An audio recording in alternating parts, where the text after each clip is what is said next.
Hey, it's Plumber Tom. Don't forget to check in the comments below for a link where you can find additional resources like practice tests and courses that you can take. Your support helps me to be able to create more great content. Thanks for watching.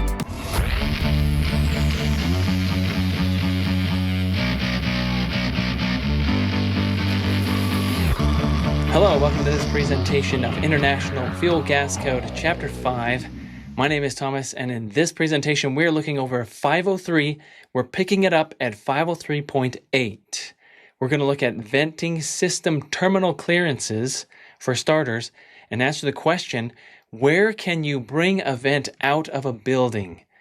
There are specific places you can and cannot bring an exhaust out of a building. Let's look at what those are. Grab your books, meet me in the code. Let's get into this.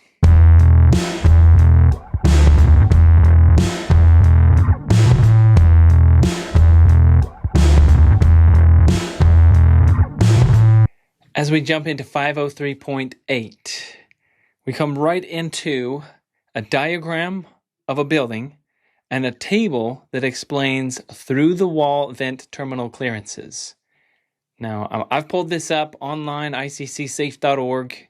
This is straight out of the code book, and I'm looking at the 2024 edition. Now, they first put this in, I believe, in the 2021, so you'll see this if you have a 21 or newer.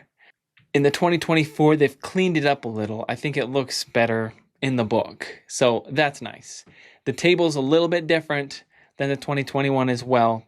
The information is generally the same. But let's have a look at this table, and what I'm going to do is I'm going to talk through each of the rows and the different clearances that would be required. We're going to look at that on the diagram that they have and make sure that we understand where we can and cannot bring a vent out of a building.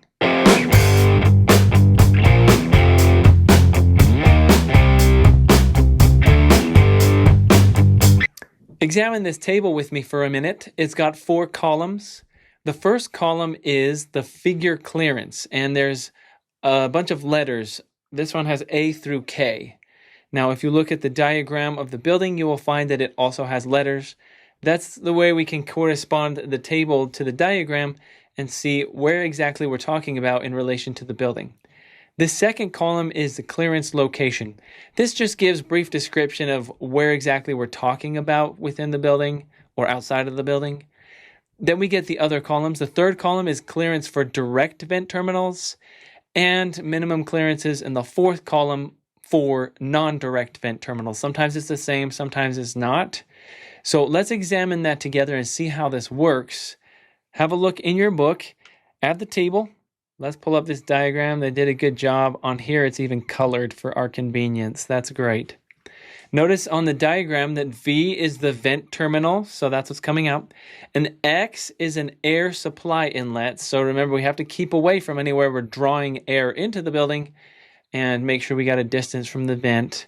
And when it has like a line, diagonal line, going through a shaded spot on this diagram, that means this is an area where you cannot put the vent. So let's have a look at the table. Follow me to the first row, A. A, it says clearance above finished grade level, veranda, a porch, a deck, or a balcony. So, we're just coming up above an outside surface. The distance for that on either direct vent or non-direct vent is at least 12 inches. So 12 inches above that flat surface outside the building. Keep in mind, though, that if we have snow piling up and it's going to be in this area more than a foot, I'm going to need to be above the anticipated snow level. We don't want these vents getting buried in snow because I promise those appliances will not work if the exhaust is buried in a snow pile. So that's another consideration. Have a look at row B.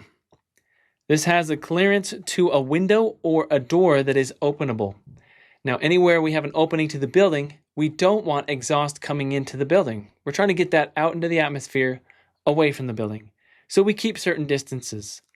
Minimum clearance for direct vent terminals is divided into the BTUs. The more BTUs, the greater the distance we needed away from any opening in the building. So we see that 6 inches for appliances that are 10,000 BTUs or less. From the range of 10,000 to 50,000 BTUs, it needs 9 inches from that opening. From 50,000 to 150,000 BTUs, that's 12 inches from those openings, doors or windows. And that's generally where we're going to find our furnaces nowadays, right? Most furnaces are 100,000 or less. They're much more efficient than they used to be. Then we get into other appliances bigger than that. We've got 150,000 BTUs or more. And then you have to follow the manufacturer's installation instructions for those specifics as to where they recommend you have those exhausts. Now, from what I've seen, say tankless water heaters, they usually refer back to these tables and follow along with what's here. So it would fall into about 12 inches for most manufacturers of tankless water heaters. Now, tankless water heaters are going to fall into that 150,000 BTUs or more. Most of them run from 150 to 199,000 BTUs. And so, again, when you check with the manufacturer's instructions, anytime you install those appliances, you want to be looking into those instructions, but generally 12 inches, right? Now, if it's non-direct vent, that's where we do have a separation. In the column there, it says 4 feet below or to the side of opening, and then 1 foot above those openings. That's what you get for the non-direct vent. Let's go on to C. C is a clearance to any non-openable window. And when you think about that, this is just otherwise a piece of the wall. If it can't open and allow exhaust into the building, then it's not an issue, right? And there's no problem or distance that we have to worry about if it's a closed window. So again, it says none unless otherwise specified by the appliance manufacturer. Have a look at D. On the row D, we see a vertical clearance to ventilated soffit located above the terminal within a horizontal distance of 2 feet from the center line of the terminal. So a soffit is that part of the building that hangs over from the roof, hangs over the wall, and a ventilated soffit is a soffit that can draw air in and allow that attic to breathe. It says here, though, none unless otherwise specified by the appliance manufacturer. Let's move on to row E. It says clearance to unventilated soffit. Again, none unless it's otherwise specified. F, clearance to outside corner of a building. Now look at that. We've got outside corners and we've got inside corners on a building. Is there any issue with an outside corner? It says no issue, no distance required unless specified by the manufacturer. We'll take a look at G. What if it's an inside corner? It says none unless otherwise specified by the appliance manufacturer. Now let me point out, that's different than it used to be. We used to have certain required distances from an inside wall. But as it is now, they're not requiring that. So apparently, it wasn't enough of an issue. Obviously, if you can keep it away from being right next to the wall. I have seen exhaust destroy the exterior of a wall. There was a concentric vent kit that was installed backwards, so the exhaust was being blown against the side of the building, and the intake was just being sucked in from anyway. It was bad, and it ruined the exterior of the building. So yeah, it can have a negative effect. Keep it away where you can. What about H? Is clearance to non-mechanical air supply inlet to the building and combustion air inlet to any other appliance. So we're going to allow air in. A lot of times combustion air is just an open duct. It's going to allow air to flow right into the mechanical room. It says this gives the same clearances as row B. So we go back to row B. We already went over that. And it's going to depend on the BTUs. But you're going to want to keep some distance, 12-inch probably minimum there, when it comes to our exhaust and some air intake for combustion air. Now, I says clearance to mechanical air supply inlet. A mechanical air supply inlet is where it's drawing the air in, like it's sucking it in for makeup air or whatever. It says 10 feet horizontally from the inlet, 3 feet above the inlet. That's what we saw earlier in this section, 503. We looked at some diagrams in the last presentation. It's pulling in that same information. You keep 10 feet away or 3 feet above. And that's how we make sure that none of this exhaust is going to get sucked into the building. J, clearances above paved sidewalk or paved driveway located on public property. In this case, it has to be 7 feet and it shall not be located above public walkways or areas where condensate or vapor can cause a nuisance or a hazard. So this is different than just putting it out to grade in the backyard or over a flower bed or something. We're talking about this is places where people will walk. And if we're going to put it out there, we've got to have it up higher where people aren't going to be getting those gases in their face as they're walking by. So driveways and walkways, keep it high, 7 feet. Finally, we have K. In row K, it says clearance to underside of veranda, porch, or deck. If you're trying to find a place to get that out and they've got some big deck, 12 inches below where the area beneath the veranda, porch, or deck or balcony is open to not less than 2 sides. So we're just looking at, is there a lot of air opening here? Somewhere that exhaust can get blown out and not cause damage to those structures, the porch, veranda, or whatever. Then it says the vent terminal is prohibited in this location where only one side is open. So if it's all walled in, that's not going to work. If it's open, just be 12 inches below. Now, before we leave 503.8 and this figure, let me point out one difference from a previous edition of this book to the 2024. There used to be a whole area around the gas meter that was a no-go zone. And that's been removed from the diagram. It's not on the list, but it used to be like you can't get anywhere near the gas where it's coming into the building. Apparently, that's not an issue. It's not a big deal. And that has been removed from the code. So note that, just, it's a change from the way we used to do things.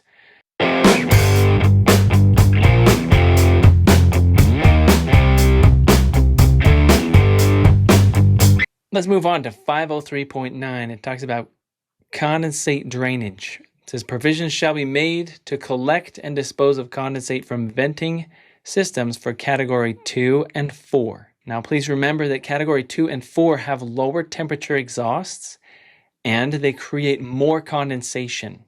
It can create a gallon or more a day, depending on how they're running. And so you've got to have a way to handle that water as it condenses from the air, and we put that down the drain. So there's a requirement for condensate. 503.10, vent connectors for category 1 appliances. Let's go back to the draft vent. And once again, consider the difference between what is a vent and what is a connector. You can see this illustrated here. The vent is the vertical pipe that's going to take that exhaust out the roof. The connector is the pipe that runs from the appliance to that vent. And in this section, it talks about where those are required, the materials needed, and the size of vent connector. We'll get into sizing in 504. There are a few tables that you'd want to be familiar with in this section, 503.10.2.4. This gives minimum thickness for galvanized steel vent connectors for low heat appliances. On the left column, it says the diameter of the connector, and it gives a variety of those. And then it gives the thickness of the steel. So this is more for manufacturing purposes and what should be used and installed. There's another table, 503.10.2.5, minimum thickness for steel vent connectors for medium heat appliances. When it says medium heat, then we're dealing with higher temperatures in the exhaust. As we follow the columns from the left, we have the diameter of the vents. You see some very large pipes there. The square inches in the second column, and then the minimum thicknesses. So again, just determining the thickness of these vents. We want these to be able to stand up to the gases that will flow through them over the test of time. 503.10.4 is another important requirement when it comes to vent connectors. At times, there are more than one appliance that will be connecting to a vent.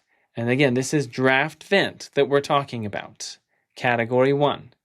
Now, if there are more than one, and here we have an example, a water heater that's 35,000 BTUs and a furnace that's 150,000 BTUs. In this section, it says where 2 or more vent connectors enter a common vent, chimney, flue, or whatever, the smaller connector shall enter at the highest level consistent with the available headroom or clearance to combustible material. So you want to get the smaller one up high. The reason for that is because when you have the higher level of draft from the higher BTU appliance, it can interfere with that smaller appliance's ability to draft out. So if the small one's coming in from the bottom and the higher level BTUs is coming into the top, it could block the flow of that smaller appliance. Whereas if that smaller appliance comes in higher, the other draft is going to help it to move along. So that's an important requirement where we keep the smaller one up above the bigger one. Have a look at this vent connector. Apparently the vent is in that block wall. It would be a chimney. And we have some single wall vent pipe, 2 water heaters vented together. Apparently someone knew that they needed to be connected. But this is definitely not how gases flow. They do flow up. They don't flow down. And you can tee them together all you want, but that's not going to be a good way to get those gases to flow up and out of the building.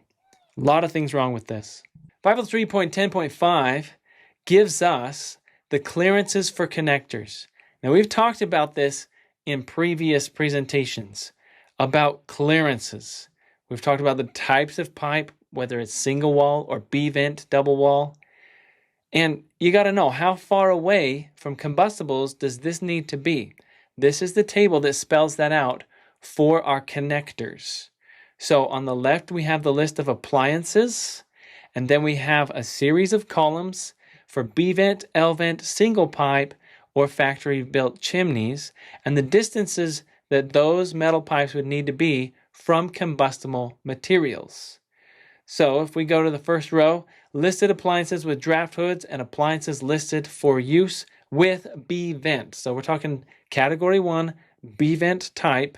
We look into the columns for clearances and it says, well, it's going to depend on the list, whatever the manufacturer says there for B-vent and for L.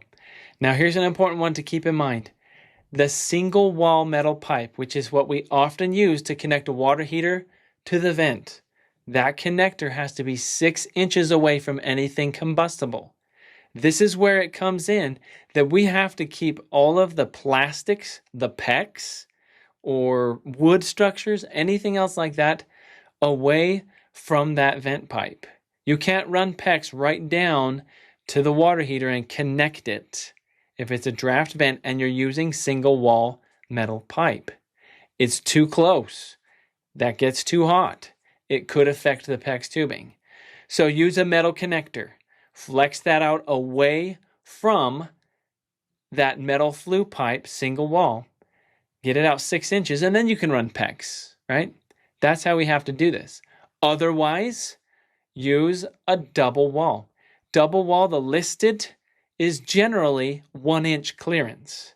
So that's not on this table, but you can get a lot closer with combustibles. And if you're going to run PEX right to the water heater, get it double wall all the way down to the appliance. Other rows on here, we have residential boilers and furnaces with a gas conversion burner and a draft hood. We're still talking about draft vent, and you can see there certain distances. These boilers and furnaces we're talking about, they have a higher output, and so we see greater distances. 6 inches from the type B, 6 inches from the type L, 9 inch for a single wall, and as listed for the factory-built chimney. Now, the rest of these we see are not as common for us as plumbers. There's residential appliances, listed gas-fired toilets, unlisted residential appliances, residential low-heat appliances, and medium-heat appliances. If nothing else, I hope you recognize for our draft vent, that's the category 1, how we handle it on row 1. That's a really important one for us to understand as plumbers.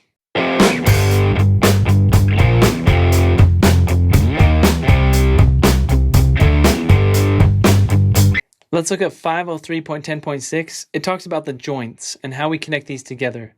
First of all, it says you can use sheet metal screws and you can put those together. Another option is manufactured connections. Type B vent often has an interlocking system or other approved means. That's how we make our joints. But as we make our joints, here's a really important new regulation as of 2021. 503.10.7 talks about vent connector junctions. And it specifically states that where the vent connectors are joined together, the connection shall be made with a T or a Y fitting. Now, what's that all about? In the past, plumbers have often just cut into the side of the vent. Just cut a hole, stick your vent connector into there. And, we used to just cut these little tabs. Let me give some examples here. Here's an example step by step of how it used to be done. Cut some of those holes, bend those, make room for the pipe. This is just cutting right into the vent pipe that goes out the roof. Stuff your connector into there. You can see we went from single wall to this double wall that's coming out, and hook up your vent. This has been done by plumbers for years, not just plumbers, HVAC. You can see this one, they at least went and taped up, put foil tape all around to create a good seal. If anything, I think these people were pretty thorough. I've seen some with all-out gaps in those connections. This is exactly why the code says if you're going to be connecting more than one appliance to this, you have to use a fitting, a T or a Y, to branch those together. Don't just cut into the pipe, stuff it in, and make it happen. 503.10.8 gives us the specific slope that we run a vent connector. This is going to be easy for us plumbers because we do this all the time. 1/4 inch per foot is what is expected when you're running a vent connector. Have a look at this picture. You can tell, and I can tell by looking at it, we have a reverse slope. This isn't hard to correct. May I just point that out? Like, what is it going to take to get that pipe to have some slope? Take it off the water heater on the left, cut down that vertical pipe a little bit, put it back together so that it has slope. This is ignorant work or lazy work. Either way, it's not safe because that exhaust is not going to flow out the way that it should, and that can cause some real dangers inside the building. 1/4 inch per foot. We're used to that. That's what we do with our drains. 503.10.9 gives us length of the connector. And we saw this when we were dealing with offsets for the vent. But here we see it again, maximum horizontal lengths. If we're dealing with a single wall, we can go to 75% of the height of the vent. I gave that example of the 20-foot vent going out the roof. And now we times that by 0.75. We get 15 feet is the maximum distance it can go horizontally for any of those offsets. Now, type B vent gives us a little bit more when it comes to the connector. We're talking about the connector here. Type B vent will give you 100%. So it's 20 feet high. I can go 20 feet laterally. 503.10.12 states that the connector, now again, I'm not talking about the vent that runs out the roof. The connector from the appliance to the vent has to be ready access. That means you can walk right up to it, see the whole thing, and you can inspect that vent. 503.11 talks about vent connectors for categories 2, 3, and 4. And 503.12, draft hoods and draft controls. Other than stating that that's in there, I'm going to zip past those. And let's jump on to 503.13, manually operated dampers. A damper is just a door opening inside the pipe. You can turn it this way, it opens. You can turn it that way, it closes. There's a problem with that if it's manual damper. And these are not allowed on a flue pipe because someone could turn that in a closed position, and then we're having the issue where it's not going to vent out like it should. So a manually operated damper shall not be placed in the vent connector for any appliance. Fixed baffles shall not be classified as a manually operated damper. Now, a baffle is a similar thing where you can restrict the flow within there, some kind of a device inside that's going to slow that down.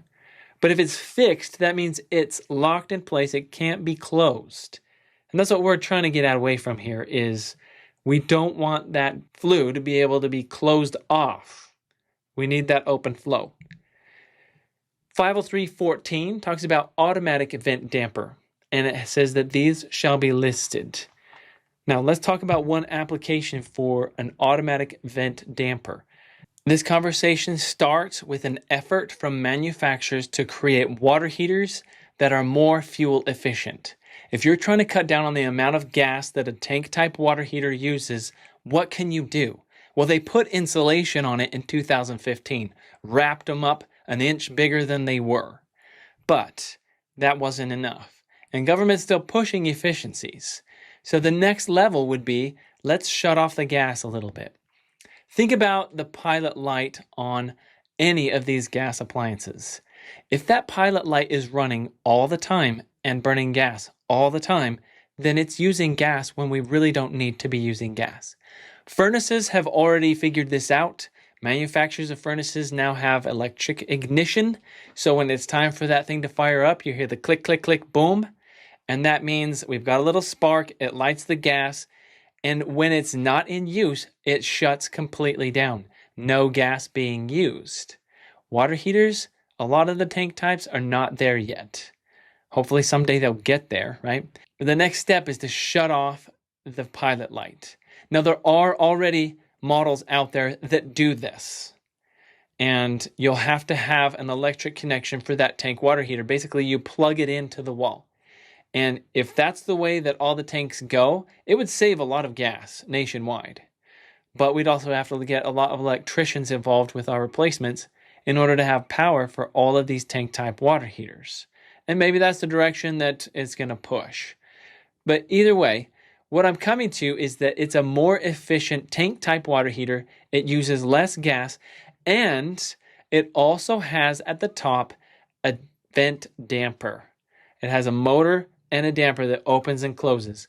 When it's time to fire, because this thing is electrical, the motor opens up, the gas goes in, the igniter clicks and lights the gas. And then when that whole thing is over, it shuts off the gas and it closes the damper. That actually helps keep heat inside of the water heater. And so it's a useful thing.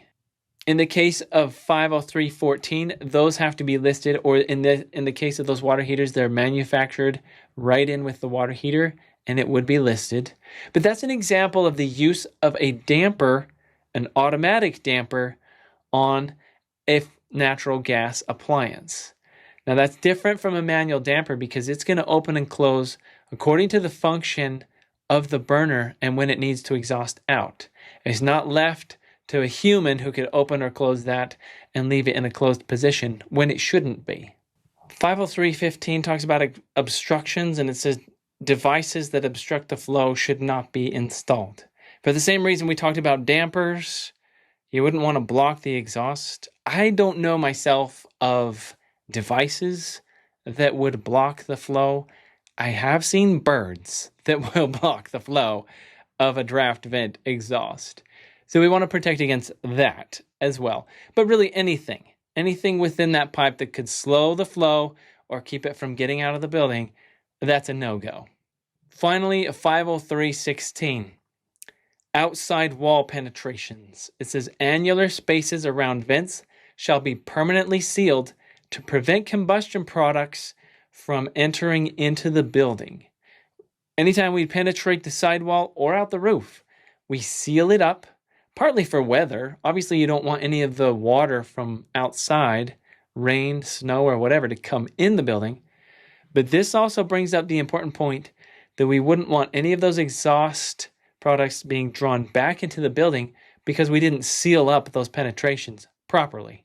All right, we got through it. We made it through 503. Please recognize that I have not covered every single thing that's in that section, 503. Make sure that you look over your book. I've tried to highlight the most important things to installation or that are most applicable to plumbers. But again, it's good for you to flip through. Make sure you read your book. The next section is 504, and we're going to look at the sizing of vent pipes. So join me in 504, and we'll tackle that section. I'll see you there.